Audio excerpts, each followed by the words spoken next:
Good morning. It's Friday, July 8th, and this morning I read Nehemiah 9, chapter 9.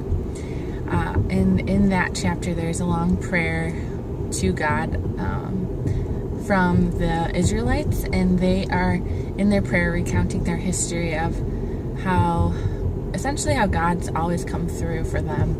And even despite the cycle of them being blessed and then kind of going along without needing God or turning to other things, and then God allows things to happen that are difficult in their life, and they come back to Him, and there's just this cycle of realizing our need for God, and when things are going well, to kind of disregard Him or think there's pride. And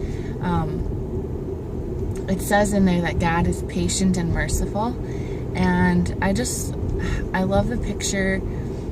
Like, God doesn't need us to need Him, but He knows that His ways are the best ways for us, and so He desires the best for us. And so when we go astray and turn to pride or worry or addictions, I think it just breaks God's heart, because He knows that a life with Him and doing life His way is the most satisfying and is the most good for us. And so when we go and try to figure things out on our own, and when we disregard Him, we ultimately are hurting ourselves the most. And I just love that it says God's patient.